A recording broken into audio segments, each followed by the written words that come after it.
Après l'arrivée sur Google du Perf Max en 2021, cette année, Pinterest lance le Performance Plus. Donc le Performance Plus, une toute nouvelle fonctionnalité, et l'objectif dans cette vidéo, ça va être de faire un tour d'horizon sur qu'est-ce que le Perf Plus, en quoi ça influence les stratégies de media buying Pinterest, et surtout vous faire un retour d'expérience, parce qu'on a dépensé un peu plus de 50 000 € uniquement sur cette fonctionnalité, et on commence à avoir de la data, donc le but c'est de vous partager tout ça en condensé dans cette vidéo. Pour les personnes qui ne me connaissent pas, je suis le fondateur de Pinads, donc on est une agence où on est spécialisé uniquement sur Pinterest, Pinterest Ads, et ça faisait longtemps qu'on attendait cette nouvelle fonctionnalité. On l'a testée en avant-première en août, et là elle est disponible désormais sur tous les comptes annonceurs. Mais peut-être vous posez la question, déjà qu'est-ce que le Performance Plus? Le Performance Plus, c'est un outil automatisé qui permet d'ajuster les enchères, les campagnes, les annonces de manière automatique, et tout ça grâce à l'IA. L'objectif c'est de minimiser les actions manuelles et de rendre justement les campagnes de plus en plus automatiques en fonction de vos objectifs. Qu'est-ce que ça change concrètement dans le BM? En fait on a du coup Performance Plus qui est disponible sur 3 types de campagnes. Les campagnes de considération, de conversion et de vente par catalogue. Donc de manière générale déjà on se concentre souvent sur les campagnes quand même bas de funnel sur Pinterest. C'est là où on va chercher plus de performance, on va aller chercher de gros retours sur investissement. Et là-dessus, donc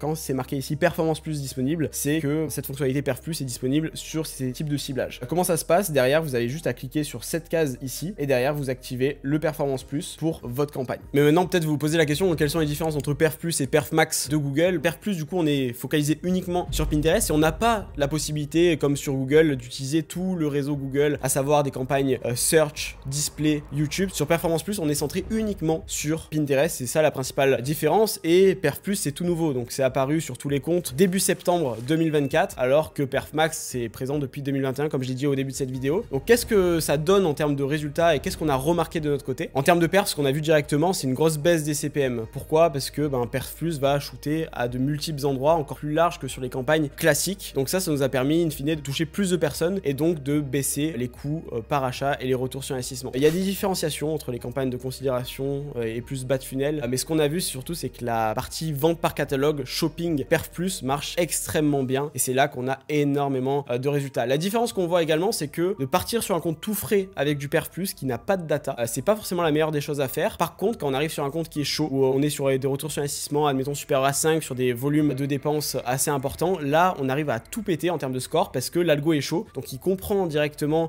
quelle poche d'audience on va pouvoir aller taper sur du Perf Plus, et quand on lance du Perf Plus à ce moment là, alors là les performances sont exceptionnelles. Et ce qui est intéressant c'est que nous on a testé ces fonctionnalités avant tout le monde, donc c'est pour ça aussi qu'on a peut-être eu des CPM beaucoup moins chers. Mais quand on regarde les stats de Pinterest ici, là on voit ici typiquement sur cette slide on est sur 10% de moins de CPA et de CPC par rapport à un setup classique de campagne. Il y a eu des études de cas qui ont été faites aux US, la version alpha, donc Splash Spray typiquement, ils ont eu 33% de baisse au niveau des coûts par achat sur les ventes et plus 59% au niveau des clics sortants. Donc là-dessus ce qui est intéressant c'est que ça drive énormément de trafic et du trafic qui est bien qualifié. Nous on le voit énormément, mais on a vraiment encore plus de performance sur la partie shopping pure comparé aux campagnes de conversion. Donc quand je parle de ça, je parle typiquement des campagnes vente par catalogue ici qui amènent énormément de performance à condition justement d'avoir un flux qui soit bien optimisé et qui matche bien avec l'univers de Pinterest, typiquement avec plus des images inspirationnelles que de l'image packshot classique pour vraiment optimiser le feed Pinterest. Ça c'est très important pour avoir un max de perf sur cette partie là shopping. Et également la partie conversion marche bien, mais si on devrait privilégier un des deux types de ciblage, l'idéal c'est quand même de tester les deux, voire les trois au démarrage avec de la considération où c'est disponible aussi, même si on préfère quand même se concentrer sur du bas de funnel. Au vu des CPC et des CPM, on est descendu sur des comptes à moins de 5 centimes le coût par clic sur des campagnes bas de funnel, donc c'est vraiment énorme, exceptionnel. C'est pour ça que c'est super intéressant de se concentrer sur ces types de campagnes là, des campagnes de conversion et des campagnes vente par catalogue où ça performe super bien. Donc là je vous montre un exemple d'un compte ici où on est sur du shopping où ça marche plutôt bien et surtout depuis ces derniers temps. Donc là on a eu un démarrage un peu poussif là sur ce compte, les premières conversions qui sont arrivées le 9 septembre alors qu'on a lancé le 3 septembre, donc l'algo de Pinterest est souvent un peu long, donc c'est